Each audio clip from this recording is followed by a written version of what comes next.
Iniciando então mais um dia do nosso estudo, vamos para o Evangelho segundo o Espiritismo, capítulo 5.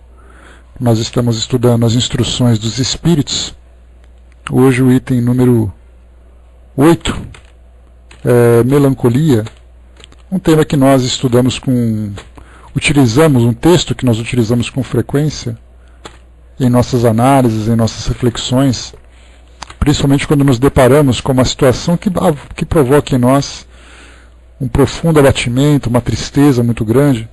Então a gente tem bastante coisa para estudar, uma visão clínica, embora seja baseado num texto de um profissional dessa área de psicologia, uma visão espiritual, temos também uma análise dos espíritos a respeito dessa questão, e depois a gente vai fazendo algumas colocações a respeito daquilo que nos afeta no nosso cotidiano, no nosso dia a dia.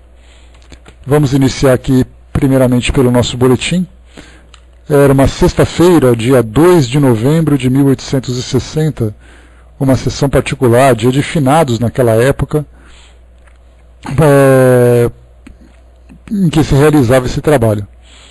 Comunicações diversas. Leitura de uma segunda comunicação de Homero, recebida pelo Sr. P., médio de Sens, e de diversas perguntas e respostas a propósito.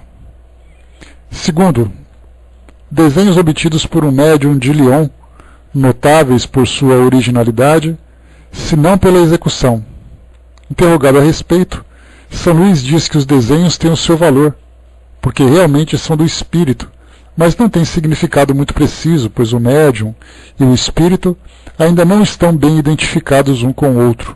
Acrescenta que o médium, com o tempo, poderá tornar-se excelente. Aqui a gente lembra dos trabalhos que são realizados dos médiums psicopictógrafos, que é exatamente essa faculdade que trata da pintura mediúnica.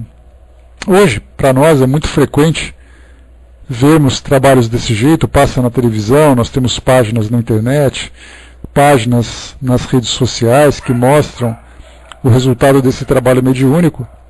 E o interessante é que quando São Luís comenta sobre essa dificuldade no trabalho de afinização entre o médium e o espírito, quem conta muito sobre isso é Luiz Antônio Gasparetto, quando ele fala sobre o trabalho mediúnico que ele realiza com as pinturas mediúnicas.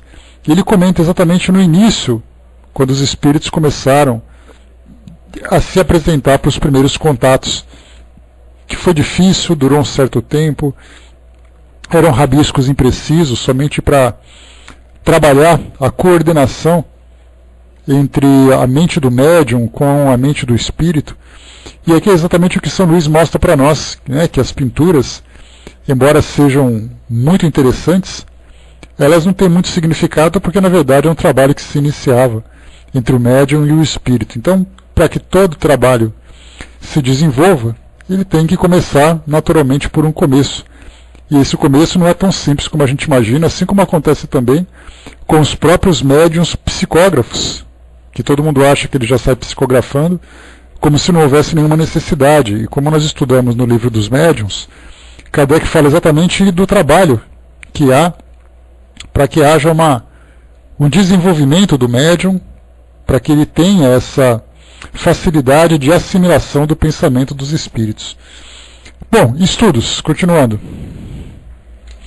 Primeiro, perguntas dirigidas a São Luís. Primeiro, sobre a fórmula de afirmação para a identidade dos espíritos. Segundo, sobre o papel do homem na moralização dos espíritos imperfeitos. Terceiro, sobre a aparição dos espíritos na forma de uma chama. Quarto, sobre o valor dos desenhos enviados de Lyon. 5. Sobre o transporte de objetos materiais pelos espíritos, sua elevação do solo e sua invisibilidade, que é o trabalho de efeitos físicos, Terceiro, exame da questão de saber se os espíritos podem operar o transporte de objetos de um recinto fechado e através de obstáculos materiais. O Sr. L. faz observar que tais questões se prendem aos fenômenos das manifestações físicas com os quais a sociedade não deve ocupar-se. O presidente responde que a pesquisa das causas é um ponto importante, que liga diretamente ao estudo da ciência e entra no quadro dos trabalhos da sociedade. Todas as partes da ciência devem ser elucidadas. Outra coisa é ocupar-se dessas técnicas teóricas ou fazer da produção dos fenômenos objeto exclusivo. Aliás, acrescenta, podemos referi-lo a São Luís, rogando dizer-nos se considera a discussão que acaba de ocorrer como tempo perdido. São Luís responde, estou longe de encarar vossa conversa como inútil. Aqui o que vale, nesse caso, o que foi proposto, é analisar exatamente a fisiologia do fenômeno, quais são as causas, de que forma que ela se desenvolve, e a partir desse entendimento tirar então as consequências filosóficas disso tudo.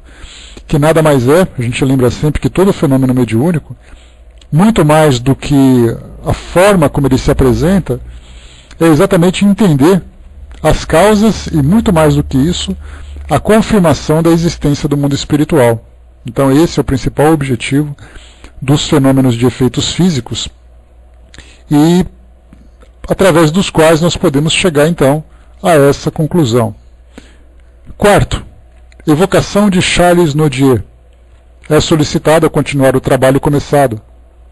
Responde que lhe dará continuidade na próxima vez. Lembra a solenidade do dia num belo ditado espontâneo. Atendendo a um pedido, dita uma breve prece, própria para a circunstância. É feito um apelo geral sem designação especial aos espíritos sofredores que possam estar presentes, convidando-os a se manifestarem. O espírito de um homem altamente colocado em vida, falecido há 2 anos, apresenta-se espontaneamente e, por sua linguagem ao mesmo tempo simples e digna, testemunha os bons sentimentos de que se acha agora animado e o pouco caso que faz das grandezas humanas. Responde com complacência e benevolência às perguntas que lhe são feitas. Aqui essa evocação que foi feita para a manifestação desses espíritos sofredores que estavam presentes na reunião, lembra bastante aquelas psicografias que eu sempre trago para vocês, que foi exatamente parte do trabalho mediúnico realizado lá na Comunhão Espírita de Brasília, naquelas reuniões de desenvolvimento mediúnico. Lembrando sempre que o desenvolvimento mediúnico nada mais é do que promover uma oportunidade para o médium se autoconhecer diante dos estímulos trazidos pelos fenômenos. Então o médium vai reconhecer exatamente as impressões físicas, as impressões psíquicas que ocorrem com ele no momento em que há a aproximação dos espíritos e a manifestação propriamente dita. E com o passar do tempo, o médium, tendo com mais clareza essa impressão, ele começa então a ter maior domínio sobre a sua faculdade. Para a gente fazer uma comparação rápida, né, usando sempre essas ilustrações para o nosso melhor entendimento, eu assisti nesse fim de semana um programa que falava sobre aviação. E uma das matérias que foram publicadas foi exatamente submeter os aeronautas, né, que se preparavam nas escolas de voo, ou mesmo aqueles que já eram profissionais de carreira, a fazer testes de hipóxia, que é exatamente a redução de oxigênio, que seria, nesse caso, percebida em grandes altitudes. Então eles eram colocados dentro de uma câmara, e ali então, de uma forma artificial, provocavam a redução do oxigênio. E isso acontecia exatamente para que cada indivíduo pudesse reconhecer quais seriam os primeiros sintomas que aconteceriam no momento em que houvesse essa queda de oxigenação, para que ele tomasse as providências antes do avião cair, naturalmente. Então um sentia formigamento, outro sentia... o nome do programa que eu assisti, Brás, se chamava Aviators, passava no Globosat. E aí então um sentia formigamento, o outro um pouco de tontura, o outro um pouco de confusão mental. Então no momento, hipóxia. Então no momento em que o aeronauta começasse a sentir esses sintomas, ele rapidamente então utilizava aquelas máscaras de oxigênio. Então eu fiz essa comparação para mostrar para vocês que cada indivíduo com X, isso. Então, cada indivíduo tem ali uma percepção dos sintomas que ocorrem com ele no momento em que determinado fenômeno acontece.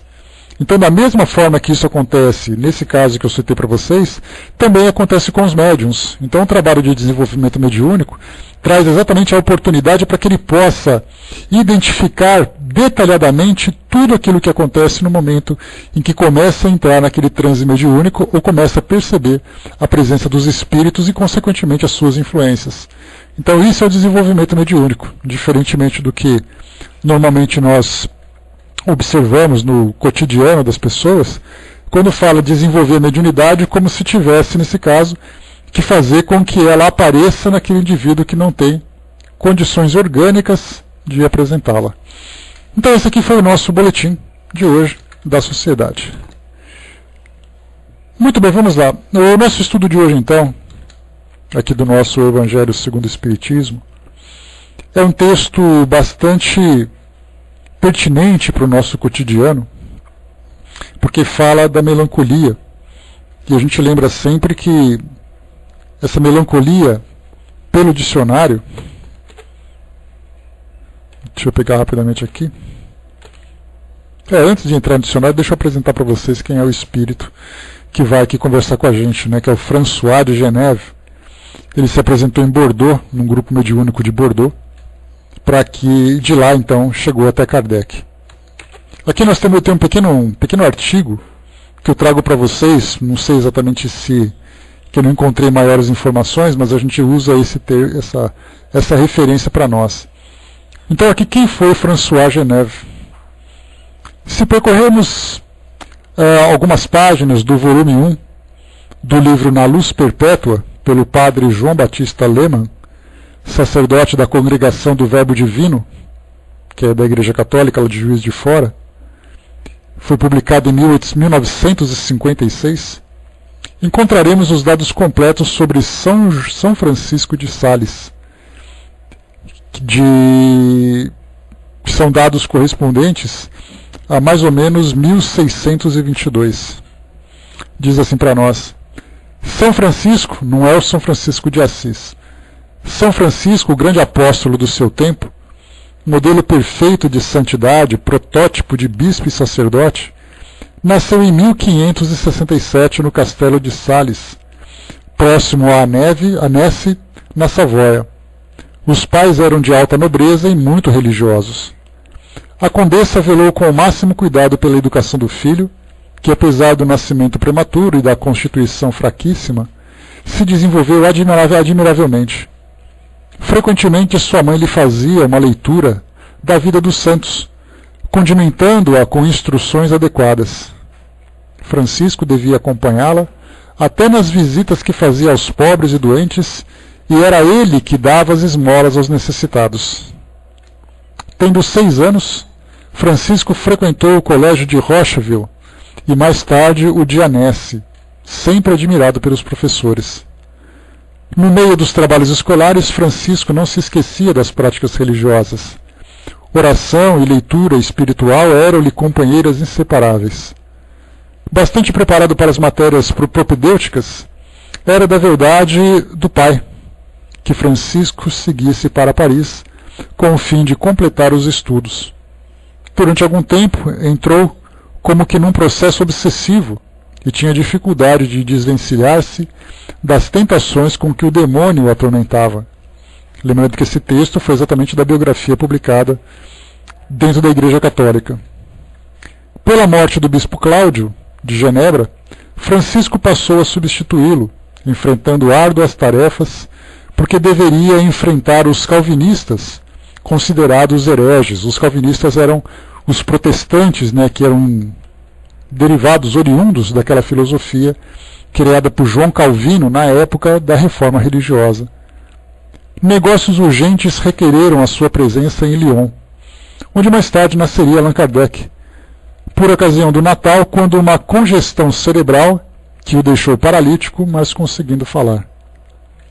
O Papa Alexandre, em 1665, inseriu o nome de Francisco entre os santos, por ter ele curado um cego de nascença, paralíticos e chegando a ressuscitar mortos. Em 1923, foi declarado doutor da Igreja. É o padroeiro da boa imprensa.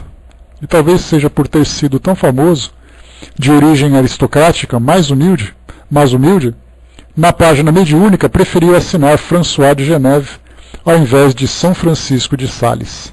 Tá, então essa aqui é uma biografia trazida pelo Dr. Elias Barbosa, que é psiquiatra e clínico geral, publicada no jornal JN Online, lá de Uberaba, então trazendo para nós essa informação. Muito bem, vamos lá. No nosso texto de hoje, então, falando sobre melancolia, François Geneve diz assim para nós: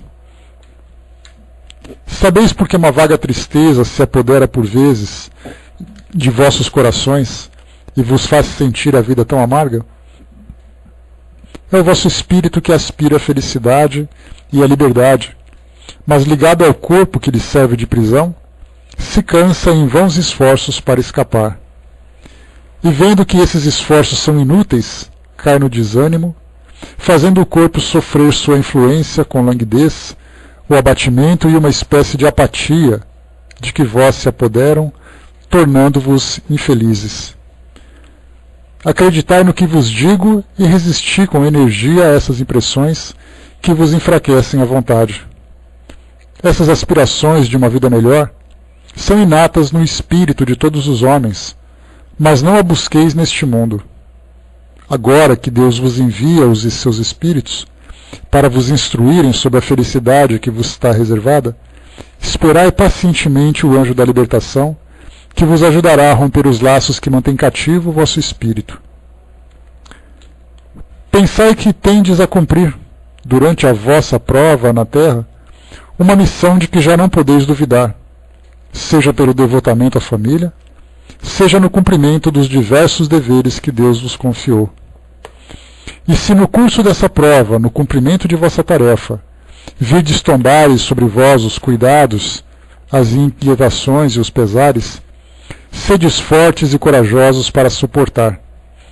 Enfrentai-os decisivamente, pois são de curta duração e devem conduzir-vos junto aos amigos que chorais, que se alegrarão com a vossa chegada e vos estenderão os braços para vos conduzirem a um lugar onde não tem acesso às amarguras terrestres. Muito bem.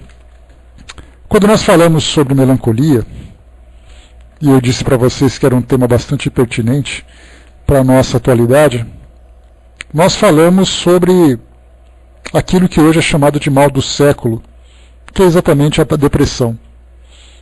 Ela é interpretada como depressão, como o próprio nome diz, depressão significa uma redução, nesse caso, redução das nossas energias psíquicas, redução das nossas energias emocionais, das nossas energias até mesmo físicas, porque quando nós encontramos hoje no nosso dia a dia, como nós temos falado durante essa semana, bom dia pessoal que chegou, durante essa semana nós temos falado sobre um determinado estilo de vida. Nesse caso seria a parte orgânica, né, que seria exatamente ali hormônios que provocam também essa parte, tanto física como emocional, como espiritual. Então nós temos ali várias causas que devem ser analisadas também. Então quando nós falamos sobre o tipo de vida que nós escolhemos hoje, que na verdade nós não fizemos escolhas, nós naturalmente fomos chegando nesse caminho, né? Nós vemos hoje no Brasil determinados tipos de conduta da sociedade, de conduta do meio empresarial, do meio político, do meio esportivo. Então nós percebemos que, por exemplo, falando sobre esporte, nós vemos na televisão jogadores simulando falta, muitas vezes sendo agressivos, usando de uma forma imoral determinados recursos. Então nós pensamos assim, mas isso foi premeditado? Ele pensou que no futuro ele poderia transformar isso? Na verdade, é aquela história de você provoca, observa a reação, se por acaso uma reação foi positiva, você continua praticando, e assim a gente vai tornando aquilo que inicialmente era imoral, era ilegal, alguma coisa que se tornou um hábito. Dentro da nossa sociedade é a mesma coisa, nós aprendemos então que nós temos que seguir determinados percursos na nossa vida. Então eu tenho que Eu nasço aqui nesse mundo, reencarno nesse mundo, cresço tendo que frequentar a escola, tendo que frequentar academias, depois eu tenho que chegar em determinada idade, na adolescência, fazer escolhas com relação ao meu futuro, tenho que me envolver afetivamente com alguém, depois eu tenho que gerar uma família, tenho que me tornar um profissional bem-sucedido, e assim a gente vai criando, então, um determinado roteiro, que ele se torna praticamente um roteiro de todo mundo. E aquele que não segue esse mesmo padrão de vida, ele acaba sendo julgado ou mesmo se auto-julgando pelo fracasso que a princípio ele acabou alcançando. Só que é um fracasso, muitas vezes, baseado nesse padrão que a sociedade acabou impondo. Então cada país tem ali cada cultura tem a sua forma de se desenvolver. As culturas dos grandes centros urbanos, as culturas das regiões que não têm tanto contato, né, como por exemplo nós pegamos grupos mais isolados aqui no Brasil, na América Latina, pegamos grupos na África, na Ásia, enfim, cada lugar, na Austrália, também lá na Oceania, então cada lugar tem ali o seu padrão. Então a gente fica se perguntando qual é o melhor padrão de vida. Quem está certo, quem está errado. Enquanto a gente fica fazendo essas análises, a nossa vida vai passando e a gente tem que cumprir esses protocolos. Exatamente porque a sociedade impôs para nós, e quando eu falo sociedade impôs para nós estamos incluídos nelas também. Porque nós esperamos que as pessoas se comportem daquela forma, da mesma forma que as pessoas e nós mesmos também esperamos que nós nos comportemos dessa mesma forma. É uma exigência social que não está regulamentada em leis, mas a própria cultura faz com que nós ajamos dessa forma. Então, se por acaso você encontra com alguém, um jovem, por exemplo, um amigo distante, que há muito tempo você não encontra, a primeira coisa é: e aí, como é que você está? Casou, teve filhos? Está trabalhando? Se ele falar assim: olha, eu estou solteiro e não estou trabalhando, eu vivo da natureza, a gente dá aquela coçadinha na orelha e fala: mas que cara estranho. Quer dizer, ele se tornou estranho porque ele não se comportou do jeito que nós esperávamos. Então, porque nós esperamos sempre que as pessoas tenham esse tipo de comportamento. Muito bem, estabelecido esse padrão existencial, esse padrão de vida que nós temos hoje, quando nós não conseguimos cumprir aquilo tudo, porque nós também criamos essas expectativas. Porque muitas vezes as cobranças que as pessoas nos fazem, ela é muito menor do que a própria cobrança que nós fazemos sobre nós. Porque nós também queremos fazer isso, nós queremos ser bons alunos na escola, nós queremos ter um bom emprego, queremos ser bem-sucedidos, queremos encontrar ali o amor da nossa vida, queremos construir uma família feliz. Nós aprendemos, fomos educados a viver dessa forma. Então nós não apenas cobramos as pessoas, mas nós também nos cobramos. E chega aquele momento em que nós queremos o melhor dentro desse padrão. Porque me recordo, como eu comentei com vocês, Sil, numa outra oportunidade, que o John Lennon, ele escreveu até aquela música, uma música, que falava que as pessoas diziam que ele era louco, porque ele tinha mudado, porque no final das contas, ele tinha optado em ficar em casa cuidando do filho dele, do Julian Lennon. Não, uma outra música, Luiz, bom dia. Então ele diz assim que ele tinha optado em ficar em casa, cuidando da casa e cuidando do filho, enquanto a sua esposa, Yoko Ono, ia trabalhar. E as pessoas olhavam para ele e falavam assim: mas que coisa mais estranha. Por que você não vai trabalhar e deixa a sua mulher em casa? Ele falou: porque eu quis. No momento em que ele fez essa opção, porque a família dele continuava funcionando, continuava se desenvolvendo naturalmente, só que de um outro padrão, de uma outra forma. E mesmo assim as pessoas se viam no direito de fazer um julgamento para dizer se ele era uma pessoa normal ou se era uma pessoa anormal. Então nós temos assim várias situações. Se você vai para um outro país, em outro continente, as pessoas também têm outro tipo de comportamento.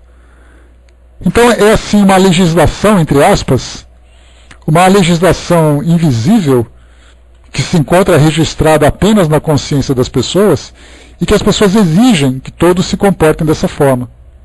Então, como eu falei para vocês, no momento em que nós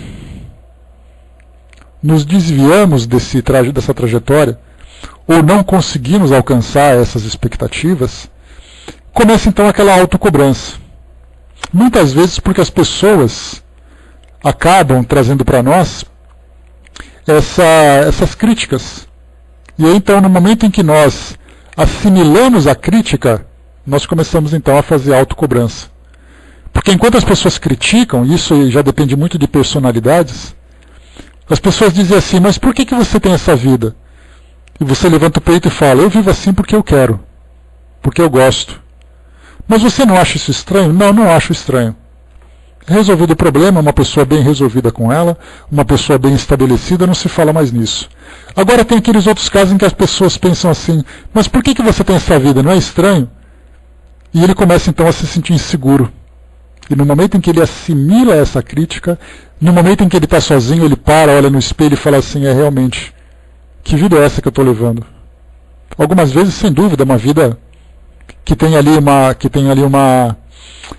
que poderia ser muito melhor se essa pessoa tivesse ali outro tipo de conduta, mas muitas vezes é o estilo de vida que ela tem. Então a pessoa está usando um cabelo diferente, ela usa tatuagem, ela se veste de outra forma, ela vive num outro lugar, e mesmo assim as pessoas ficam, nossa, como você é estranho. No momento em que nós sentimos o impacto dessa crítica, nós começamos a nos achar estranho. E aquele padrão de felicidade que nós inicialmente estabelecemos para nós começa então a ruir. Aquele castelo começa então a desmontar. E nesse momento nós começamos a nos sentir infelizes conosco mesmos. É aí que nós começamos a entrar naquela nossa crise existencial. Eu queria ser uma coisa, mas eu não sou aceito pela forma como eu vivo. E assim então eu não me aceito como eu sou. Começa então aquele problema de autodemolição. O indivíduo começa então a se sentir infeliz consigo mesmo. André colocou assim, a opinião dos outros tem o valor que demos a ela. Claro que nós falamos das críticas destrutivas. Aquelas críticas construtivas que realmente têm ali uma razão de ser. Alguém que aponta, por exemplo, um desvio ou uma situação problemática que nós estamos vivendo, mas não percebemos, toda crítica construtiva ela é sempre muito bem-vinda. Mas, de um modo geral, nós fazemos críticas destrutivas sem termos conhecimento ou termos percepção de que estamos fazendo isso. Existe boa vontade, mas não existe, vamos dizer assim, a caridade. E como diz o ditado popular, de boa vontade o inferno está cheio. Então, na verdade, nós esperamos sempre que os outros façam aquilo que nós queremos. E como nós vivemos assim nessa grande diversidade de personalidades no mundo, cada um aponta um jeito de viver. Todo mundo quer escolher para quem você tem que votar, para que time você torce, para que religião você deve seguir, qual tipo de comportamento, que tipo de música que você deve assistir. Então começamos sempre a querer essa influência para uniformizar, para padronizar a conduta da sociedade, mas cada um querendo padronizar do seu jeito. E como muitas vezes nós sofremos essa carência constante de termos que ser aceitos pela sociedade, nós então buscamos sempre a aceitação do grupo, no qual nós queremos nos inserir, do qual nós queremos participar. Isso faz com que nós diminuamos, por exemplo, a nossa autoestima.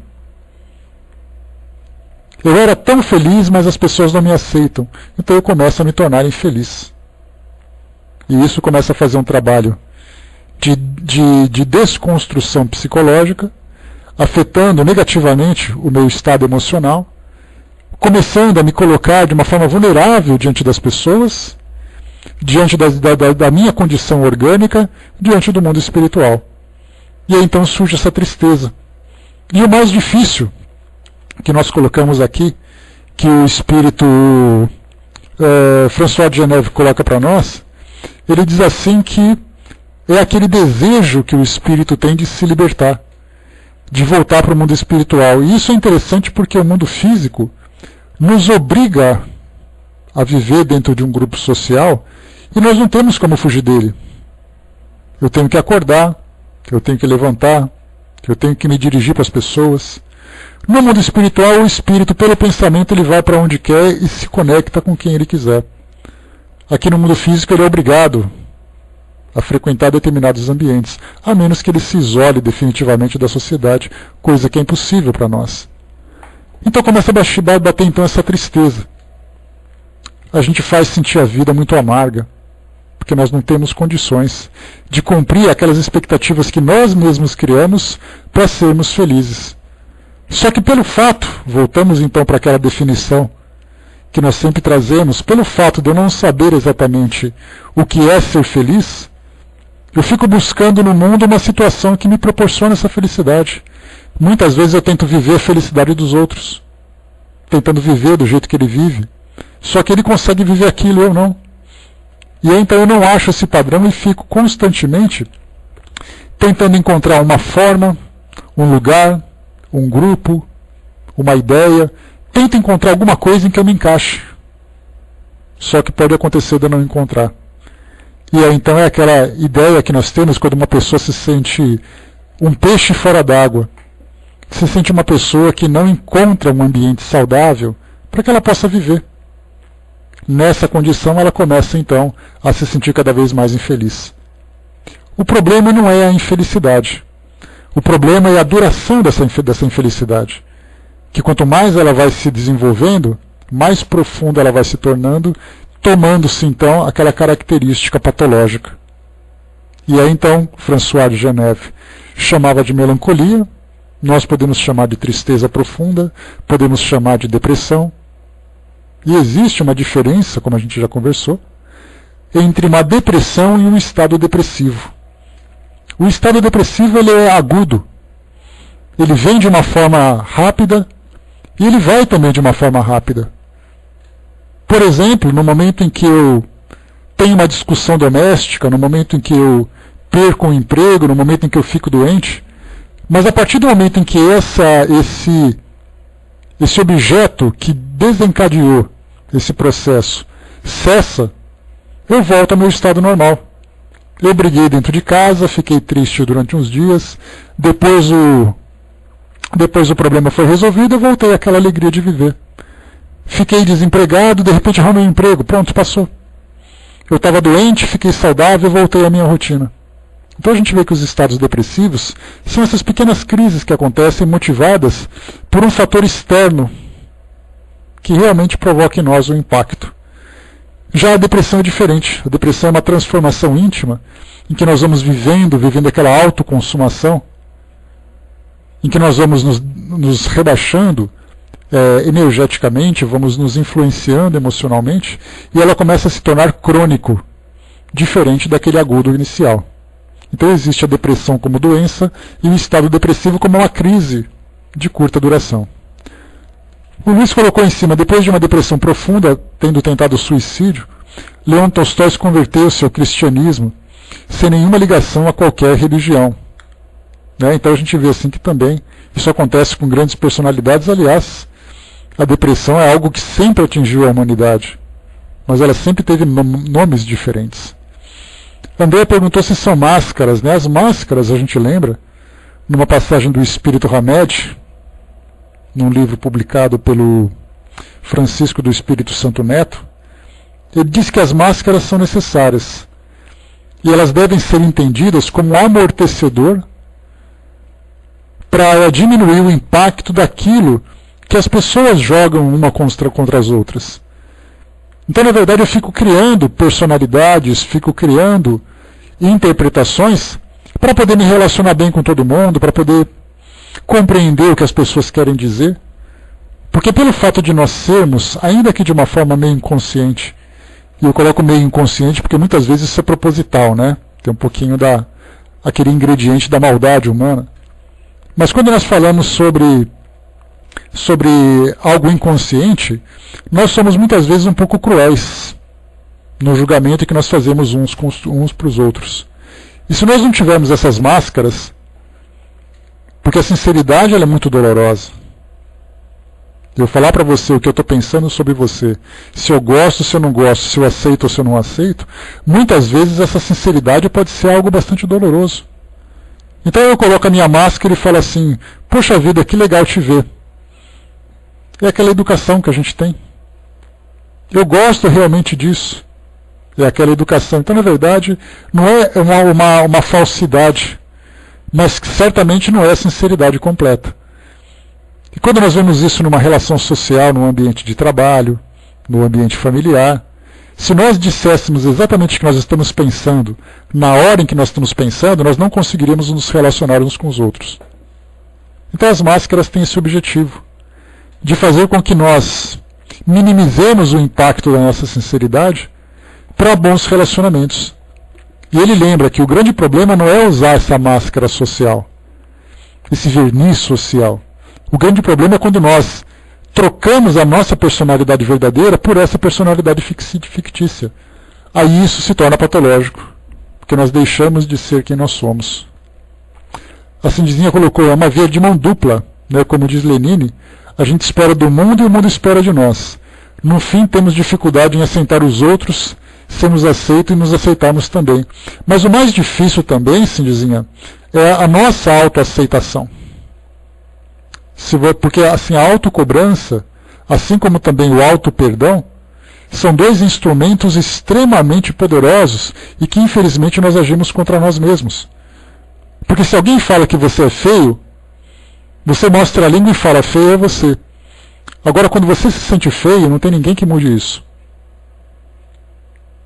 E aí é o grande problema. Então, na verdade, o mundo espera de nós e nós esperamos do mundo. Mas essa cobrança que nós temos de nós mesmos, porque ele fala aqui, do Lenin coloca, né, que a gente espera do mundo, de nós para o mundo, e do mundo para nós, e de nós para nós mesmos. Essa é a parte mais dramática. Esse é o problema. A Silvia colocou aqui embaixo, nem todos conseguem viver com máscara. Precisa ser artista para conviver com o outro. Na verdade, Silvia, quando se fala em máscara, a gente acaba tendo assim uma visão meio negativa desse conceito. Mas a gente lembra das três peneiras. É a caridade, é a utilidade e é a verdade. No momento em que eu olho para você e percebo que tem alguma coisa em você que não está certo, alguma coisa que me incomoda, e eu guardo isso para mim, e mesmo assim eu continuo sorrindo para você, é uma forma de eu impedir que a minha ideia, aquela sinceridade que eu tenho, seja externalizada. Né?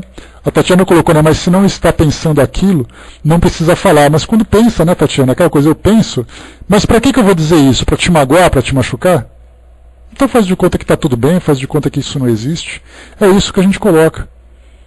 Muitas vezes as pessoas colocam, nem todos conseguem. Essa é uma situação que eu já comentei com vocês numa outra oportunidade, que muita gente diz assim, olha, eu sou desse jeito, eu falo o que eu penso, eu sou transparente, e as pessoas têm que me aceitar desse jeito mesmo. Muitas vezes a gente pensa que isso é uma virtude. Mas essa transparência que essa pessoa se autodesigna, pode ser, na verdade, uma grande crueldade. Porque eu posso ser transparente, eu só não preciso ser cruel. Eu só não preciso machucar as pessoas. Seria mais ou menos isso, né, Brás? Sincerocida. A gente pensa, por exemplo, Chico Xavier era uma pessoa muito transparente e muito sincera. Mas também era muito caridosa. Madre Teresa de Calcutá também era. Personalidade forte, uma mulher pública.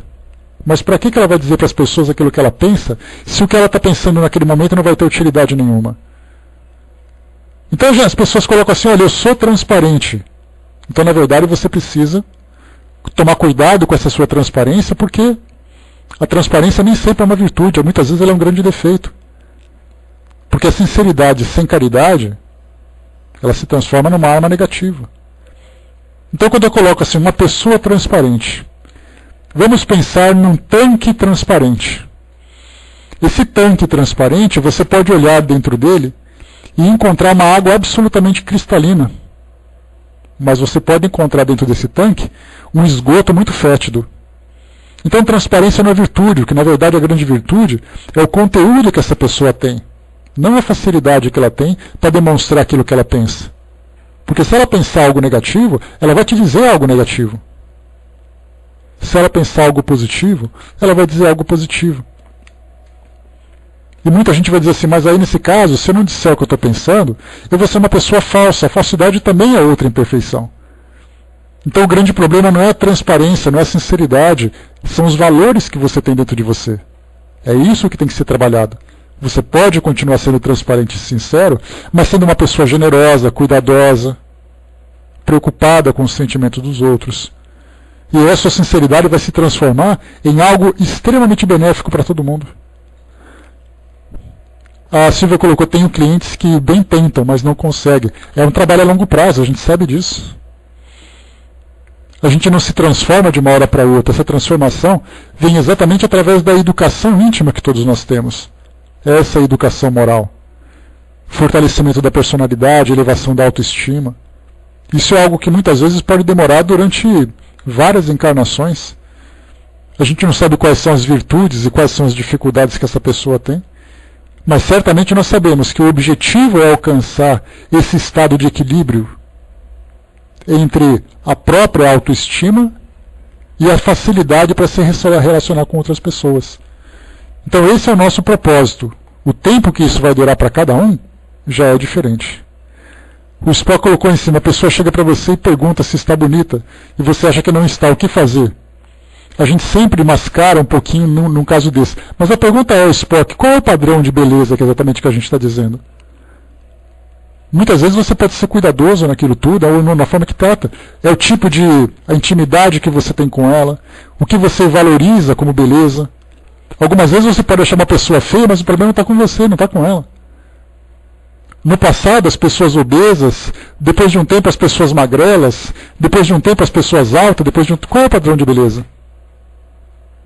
Então, na verdade, quando nós classificamos a beleza exterior, depende do padrão. Se nós formos para uma tribo africana, por exemplo, e chegar lá todo mundo bonito, todo mundo belo, olha a minha beleza, você vai encontrar assim aquelas mulheres negras, cheias de brinco, cheias de pintura, cheias de colar no pescoço, que ela é muito mais bonita que você. Embora aqui na nossa sociedade ela seja extremamente exótica. Depende muito. Então, na verdade, nós temos sempre que pensar. Esse padrão de beleza exterior é algo do mundo material, é algo do mundo físico. A beleza interior que deve ser valorizada. Com relação à estética, com relação à elegância, sempre tem um jeito de falar para as pessoas o que pode fazer com que ela se torne, muitas vezes, não tão exótica, né, como ela se apresenta. Então, essa é a parte importante. A Cindizinha colocou, Emmanuel disse que nossa sinceridade e verdade é como um diamante, embrulhado com papel e laço, é um presente que agrada, né? Atirado no outro é uma arma que com certeza machuca, certamente que sim. Né? Claramente também essa máscara, porque, como eu falei para vocês, essa máscara pode ser, na verdade, uma mordaça para impedir que os nossos pequenos valores sejam exteriorizados. A Tatiana colocou, não é só calar a mente e depois deixá-la produzir somente coisas boas. É ver esse lado positivo da vida. Nós somos muito críticos. Eu faço um exercício constante de autovigilância. Isso é uma disciplina que eu venho tentando desenvolver comigo mesmo. Algumas vezes eu vejo na televisão uma pessoa que, por que não tem tanta simpatia? Um artista, um jogador, uma personalidade. E na rua você encontra com uma pessoa. E aí você sempre tem aquela coisa, aquela visão negativa de sempre valorizar os defeitos.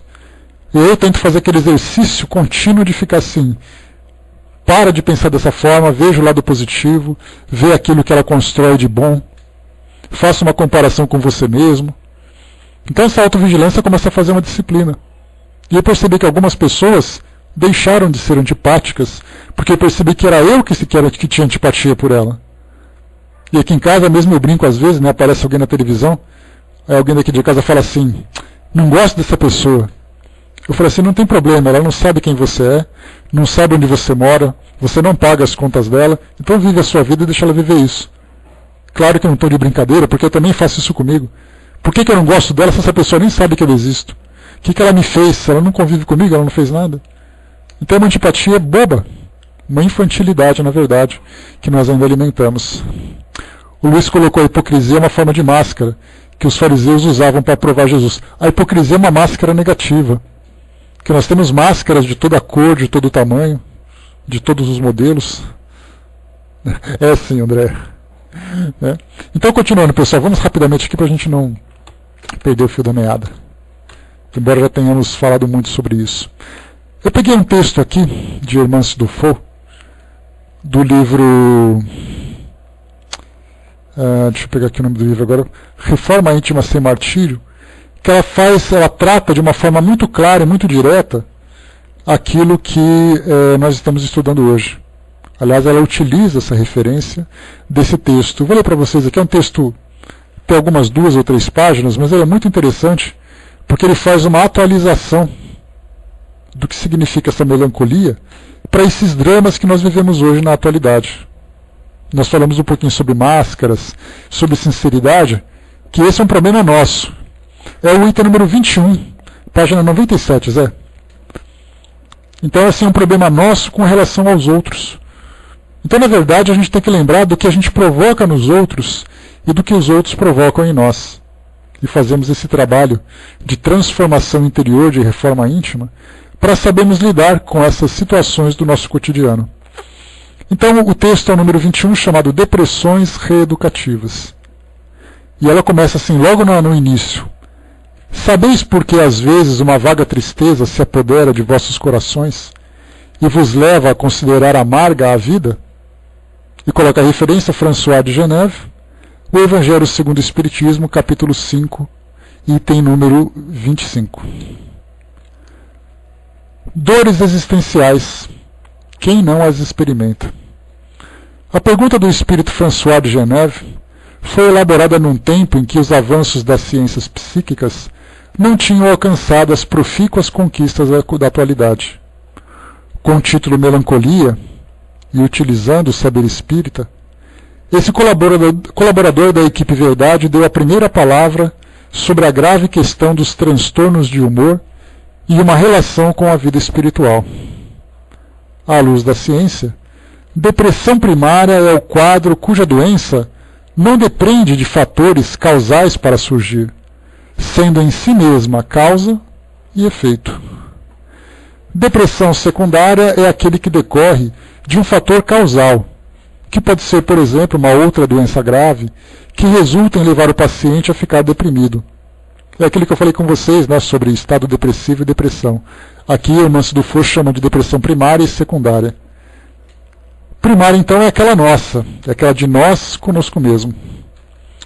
Boa parcela dos episódios de depressão primária crônica, aqueles que se prolongam e agravam no tempo, mas que permanecem nos limites da neurose, ou seja, que não alcançam o nível de perda da realidade, são casos que merecem uma análise sob um enfoque espiritual, graças à sua íntima vinculação com o crescimento interior.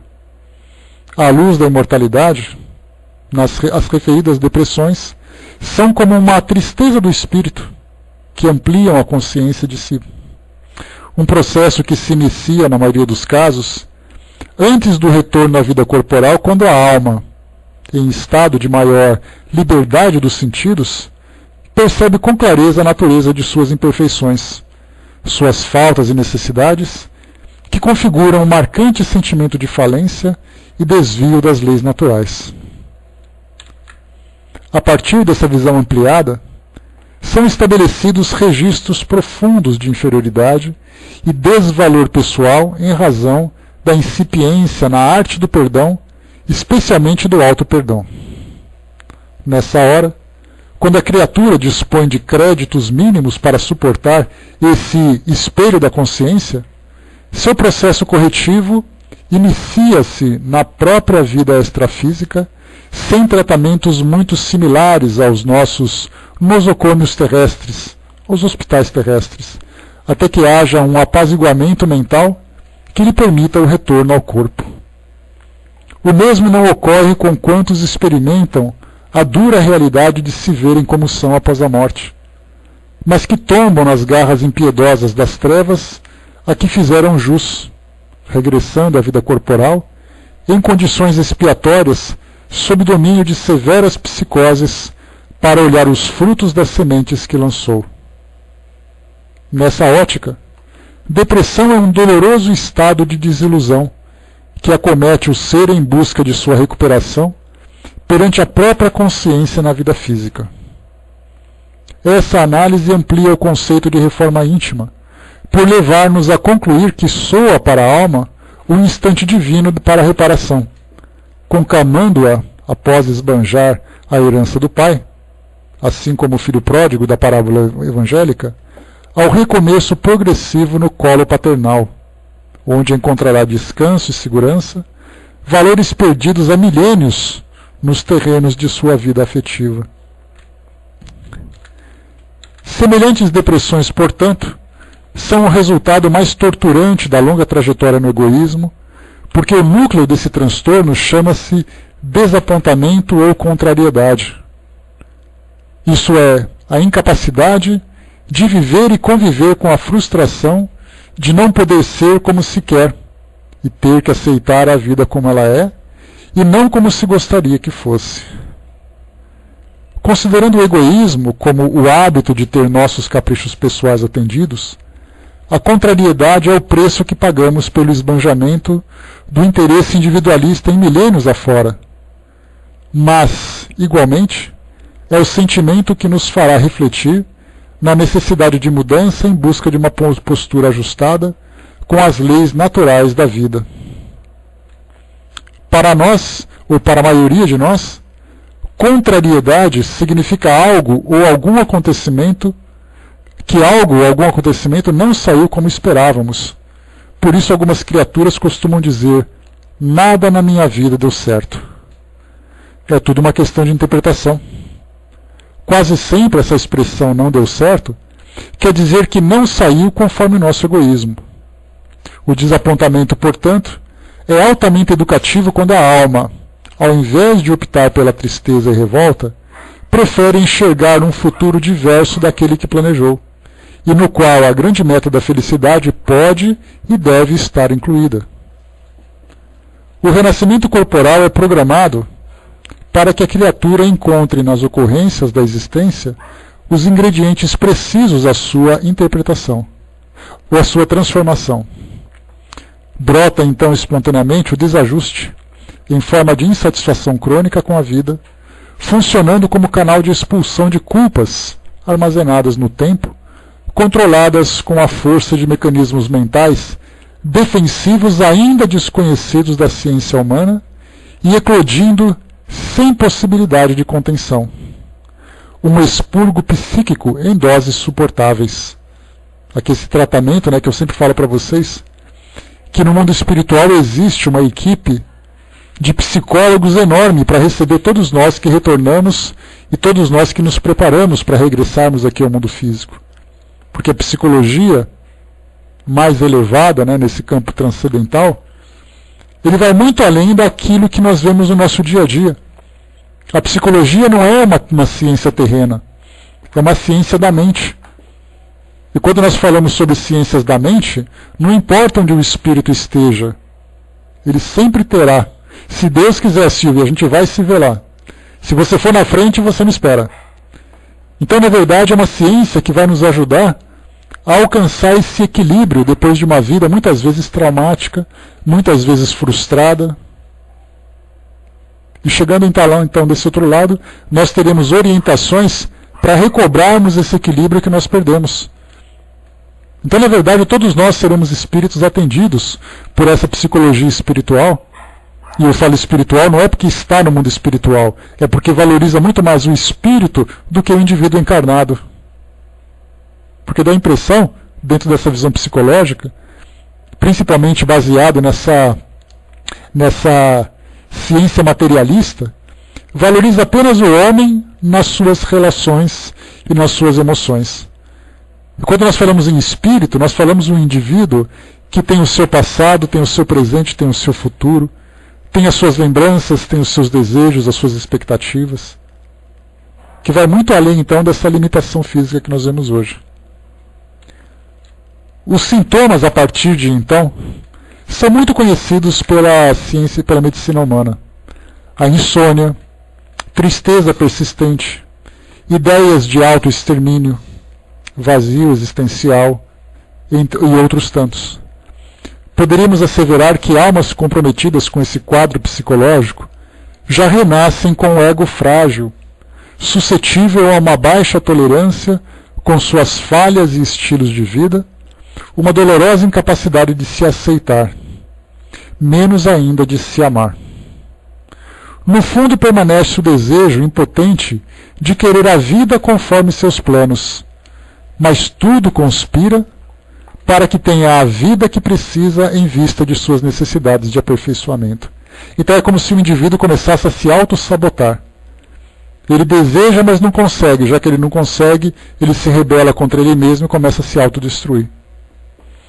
A rebeldia, no entanto, é a forma revoltante de reagir perante os convites renovadores, pode agravar ainda mais a prova íntima. Nesse caso, o homem só sobra em dores emocionais acerbas, que o martirizam no clímax da dor-resgate. Medo, revolta, suscetibilidade, impotência diante dos desafios são algumas das expressões afetivas que podem alcançar a morbidez, quando sustentadas pela teimosia e não aceitar os alvitres das circunstâncias que lhe contrariam os sonhos e as fantasias de realização e gozo. Forra-se, então, um quadro de insatisfação crônica com a vida. Como já dissemos, esse é sem dúvida o mais infeliz efeito do nosso egoísmo, o qual age contra nós próprios ao decidirmos abandonar a suposta supremacia e grandeza que pensávamos possuir, em nossas ilusões milenares de orgulho, que se desfazem ao sopro renovador da verdade. Eis as mais conhecidas facetas provacionais da vida mental e emocional do espírito, que experimenta a dor das depressões primárias crônicas, cujo processo detona sua melhoria espiritual, que já vem sendo relegada ao longo dos evos, ao longo do tempo. Então ela faz aqui uma descrição interessante. Aflição antecipada com perdas é aquele indivíduo que sofre pelo medo de perder alguém, seja através da desencarnação, seja através da ruptura de uma relação. Ela chama de neurose do apego. O medo da frustração, aquele indivíduo que sempre tem medo de fracassar, é a neurose de perfeccionismo. Extrema resistência com a autoaceitação. O indivíduo busca constantemente uma nova personalidade para ver se ele consegue se encaixar naquele modelo de convivência que ele estabeleceu. Ela chama de neurose de vergonha. Desgaste energético pelo esforço para manter o controle. É aquele indivíduo que é autoritário e ele sempre é infeliz na família, no trabalho, porque ele sempre quer mandar as pessoas fazerem aquilo que ele quer. E como as pessoas não se aceitam, ele começa a ficar deprimido. É a neurose de domínio. Formas sutis de autopunição. É aquele que fala assim, eu não mereço isso, eu merecia esse castigo, eu merecia ser abandonado. É a neurose da culpa. Nítida a sensação de que o esforço de melhoria é infrutífero. É aquele que, por mais que faça alguma coisa, ele nunca consegue alcançar as suas próprias expectativas ou atender às expectativas que ele acha que os outros têm com relação a ele. Neurose de ansiedade.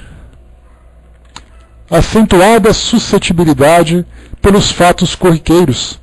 Ou seja, ele sempre se critica, ele sempre se pune de alguma forma, porque ele comete coisas pequenas. Ele chega e pensa assim, olha, eu pisei na bola com aquela pessoa, meu Deus, o que eu fiz com aquela pessoa? Foi uma coisa boba. O outro fala assim, olha, esquece, cara, eu percebi que foi sem querer. Eu sei que você falou sem intenção. Ele fica, não, mas eu não devia ter feito isso, e fica se torturando. Neurose de autopiedade. Surgimento imprevisto e sem razões de preocupações inúteis. Neurose de martírio. A depressão, assim analisada, é uma forma de focar o mundo provocada por fatores intrínsecos e endógenos, desenvolvidos em milênios de egoísmo e orgulho. Chamamo-la em nosso plano de silenciosa expiação reparadora. Então, na verdade, essa depressão, ela tem causas dentro do próprio indivíduo. Ele mesmo vivencia essas dificuldades, enfrenta esses obstáculos, depois de ter vivido durante muito tempo alimentando o egoísmo e o orgulho. E como lembra aqui Mestre Dufour, ela fala de milênios. Nós somos espíritos milenares. Aquilo que nós vivemos há tantas e tantas encarnações vem se acumulando com o passar do tempo, enquanto que outras também vêm se dissipando. Nós também não somos um poço de fracasso. Nós também temos ali muitos sucessos, muitas conquistas que devem ser valorizadas. Aliás, elas devem ser muito mais valorizadas do que os nossos defeitos. Mas parece que nós fazemos o contrário, exatamente pelas críticas que nós recebemos. Já respondo, Tatiana, só acabar a leitura aqui eu já pego o que você colocou. Acostumados a impor nossos desejos e imprimir a marca do individualismo, somos agora chamados pela dor reeducativa a novos posicionamentos que nos custam quase sempre a cirurgia dos quistos de preensão e onipotência, ao preço de silenciosa expiação no reino da vida mental. Então a gente vê que, na verdade, não é uma expiação e uma prova que nos atinge fisicamente. O indivíduo, quando passa por isso, não importa se ele é homem ou se é mulher, se ele é branco ou se ele é negro, se ele é rico ou se ele é pobre, esses dramas o acompanham onde quer que ele vá. Tem um ditado popular que diz assim: o cachorro, quando ele se muda, ele leva as pulgas junto. Então não importa em que condições nós estejamos, se nós trazemos esses dramas de consciência, vamos acompanhar, não importa em quantas encarnações, não importa aonde nós nasceremos, não importa se será no mundo espiritual ou no mundo físico. Enquanto nós não fizermos esse trabalho de transformação interior, nós continuaremos sendo consumidos pelas nossas próprias angústias, pelas nossas próprias culpas. Somos contrariados pela vida para que eduquemos nossas potencialidades.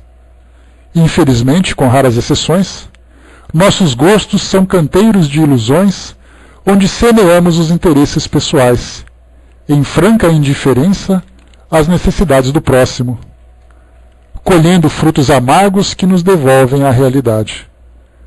Há que se ter muita humildade para aceitar a vida como ela é, compreender suas reclamações endereçadas à nossa consciência e tomar uma postura reeducativa. O orgulho é o manto escuro que tecemos com o fio do egoísmo, com o qual procuramos nos proteger da inferioridade que recalcitramos aceitar em nós mesmos de longa data. Bom será quando tivermos a coragem de nos mirar no espelho da honestidade e aprender a conduta excelsa do perdão, porque quem perdoa conquista sua alforria das celas da mágoa e da culpa. Conquanto o princípio do sentimento de culpa passa a fazer parte da reconstrução de nossos caminhos, temos a assinalar que a sua presença ainda é sinal de orgulho por expressar nossa inconformação com o que somos, ou nossa rebeldia em aceitar a nossa falibilidade. Se o orgulho é um manto, com o qual ingenuamente acreditamos estar protegidos dos alvitres vindos de fora, concitamos-nos a autenticidade, a culpa é a lâmina cortante vindo de dentro de nós, retira o controle e exige um novo proceder. Que nos retira o controle e exige um novo proceder. Apesar do quadro expiatório, as depressões reeducativas, quando vencidas, trazem como prêmio um extraordinário domínio de si mesmo, sem que isso signifique querer viver a vida que eu gosto, e também um largo autoconhecimento. Passada a prova, ficará o aprendizado. Essa depressão reeducativa afiniza-se sobremaneira com a visão de François de Geneve, porque a maior aspiração da alma é se libertar das ilusões da vida material e gozar as companhias eleitas. Assim expressa o autor: se, no curso desse degredo provação, exonerando-vos dos vossos encargos, sobre vós desabarem os cuidados, as inquietações e tribulações, sede fortes e corajosos para os suportar. Afrontai-os resolutos. Duram pouco e vos conduzirão à companhia dos amigos por quem chorais, e que, jubilosos por ver-vos de novo entre eles, vos estenderão os braços a fim de guiar-vos a uma região inacessível às aflições da terra. Então está aqui o livro para nós, para quem quiser. A Maria perguntou que livro é esse. Maria, esse é o livro Reforma Íntima Sem Martírio, de Hermance do Fou, está nesse link. Só copiar. Em vez de clicar, copia e cola no seu navegador, que aí você pode pegá-lo na íntegra, tá? Aqui pela internet. E para quem quiser adquirir o livro naturalmente, né, é só comprar. Pois é, Tina, é uma luta que todo mundo tem. Então, quando a gente fala sobre essa questão da melancolia, para já concluirmos o nosso trabalho, a melancolia é uma tristeza que nos bate. A grande questão nesse processo de autotransformação, ele é um processo muito pedagógico, que a gente pode fazer sozinho se tiver capacidade, ou tendo condições, solicitar a orientação exterior, de preferência de um profissional de saúde mental. Quando fala saúde mental, nós falamos de saúde da mente, saúde das emoções, saúde das ideias, sem aquele preconceito de falar, eu sou um perturbado mental. Todos nós temos perturbações mentais a partir do momento em que nós nos torturamos diante das frustrações que nos atingem. Então a gente começa primeiro identificando as causas. Segundo, a gente fica se perguntando, essas causas, elas são legítimas? Reforma íntima sem martírio. Essas causas são legítimas ou sou eu que criei? Como a gente lembra, o próprio Kardec, lá no Causas Atuais das Aflições e Causas Anteriores, ele sempre lembra que ou no passado ou no presente, somos nós que criamos a maioria das nossas aflições. E quando a gente fala em orgulho, o orgulho diz assim, você é o mais poderoso, você tem que fazer o mundo ser do jeito que você é. Você é a pessoa mais especial que todo mundo. Só que aí você encontra alguém que não te considera especial, o mundo não gira na velocidade e na direção que você quer, e você não consegue fazer as coisas que você deseja. Aí a gente tem que se perguntar, mas espera aí, então eu posso mudar as minhas expectativas. O objetivo para eu ser feliz continua o mesmo. O objeto que eu desejo conquistar para a felicidade é que se transformou a partir dessa minha mudança de visão. Então, na verdade, a gente vê que são terapias que são realizadas, primeiro, de autoconhecimento. Quem de fato eu sou? Quais são de fato as minhas capacidades? Quais são os objetivos que eu estabeleci e por que eu estabeleci esses objetivos? Quando eu identifico esses pontos, eu começo então a trabalhar para fazer mudanças lentas, porém profundas, para poder alcançar de novo o meu equilíbrio e, consequentemente, ser feliz por aquilo que eu sou. Sem culpa, sem medo, sem trauma, simplesmente ser feliz. Então esse é o nosso estudo de hoje, pessoal. Como eu trouxe para vocês aqui, a melancolia, um texto do Evangelho segundo o Espiritismo, de François de Geneve, complementado pelos comentários de Hermance do Fou. Tatiana colocou, espíritos que vivem nessa condição poderiam vencer a encarnação apenas trabalhando nessa questão pessoal, impedindo pelo desencarne, pelo suicídio. Com certeza, todos nós podemos nessa autossuperação. Só que, na verdade, Tatiana, nós não podemos julgar a capacidade dos outros de lidar com esses desequilíbrios íntimos pela nossa capacidade. Nós não sabemos qual é a história daquela pessoa, nós não sabemos quais são os dramas que a afligem. Por isso, quando nós estudamos sobre suicídio, como já tivemos a oportunidade de estudar outras vezes, nós temos que ter compaixão por aquela pessoa por ter fracassado na sua missão. E não apontar o dedo e colocar assim e dizer, olha, você foi um fraco porque você se autodestruiu. Na verdade, é uma luta que todo mundo tem, um mundo de provas e expiações. É um mundo onde todos nós, sem exceção, trazemos elementos psíquicos que precisam ser modificados, reformados e trabalhados. O espírito feliz, que já saiu dessa condição, não precisa mais viver essas dificuldades que nós temos hoje. Então todos nós podemos. O que nós temos que nos perguntar é, qual é o melhor caminho que eu posso seguir para poder lidar com isso? Um profissional pode me ajudar? Uma religião pode me ajudar? Uma atividade pode me ajudar? Quantas pessoas se aproximam da doutrina espírita e dizem assim, graças a Deus eu encontrei esse caminho. O Luiz colocou esse depoimento agora há pouco, né, Luiz? A partir do momento em que eu consegui encontrar essas ideias, encontrar esse ambiente, encontrar essas atividades, a minha vida se transformou. Então percebia que, na verdade, e nós vemos isso em outras religiões também, muitas pessoas dizem assim: depois que eu encontrei Jesus, a minha vida se transformou. Na verdade, no momento em que ele se auto-encontrou, e que ele mudou a sua forma de ver o mundo, ele se equilibrou, graças a essa ajuda exterior que chegou para ele. Mas, na verdade, o grande mérito, a grande conquista foi íntima, foi pessoal. Ele só não percebeu isso.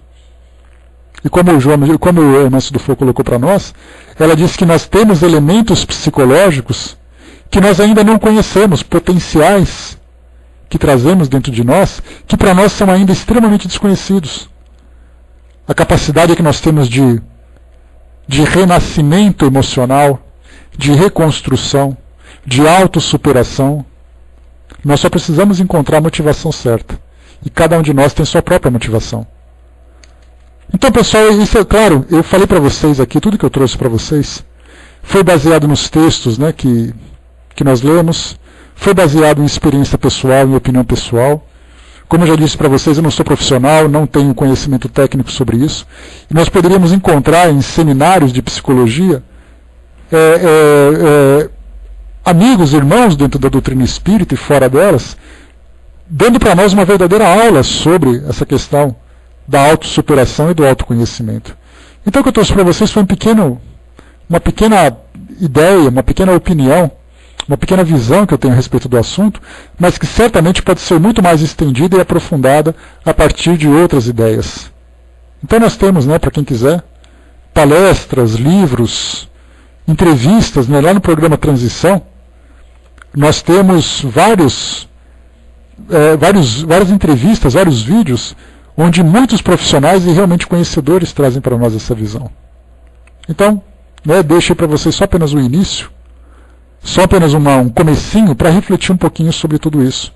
E depois, né, mais ou menos, né, Silvia, a gente vai só interpretando aquilo que os outros falam, né, mas é difícil a gente falar de algo, por exemplo, para quem nunca viveu uma depressão, para quem nunca teve uma frustração, para quem nunca viveu, igual no meu caso, por exemplo, eu sou solteiro, é muito difícil eu falar de casamento. Eu vou falar daquilo que eu entendo por casamento, mas eu nunca tive que conviver, como diz assim o ditado popular, a minha escova de dente nunca ficou amarrada com outra escova de dente. Nunca tive que dividir o mesmo espaço, dividir o mesmo leito, dividir a mesma ideia. Então qual a experiência que eu tenho para falar de filhos, para falar de casamento, se eu não sou casado e não tenho filhos? Qual a experiência que nós temos para falar de melancolia e depressão, se graças a Deus eu nunca passei por essa experiência?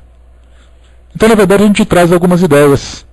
E a partir dessas ideias, todo mundo começa então a criar ou a buscar as suas próprias respostas. Então, fechando por aqui, pessoal, o nosso estudo de hoje. Eu vou passar então para a nossa amiga Fernanda, que vai fazer para nós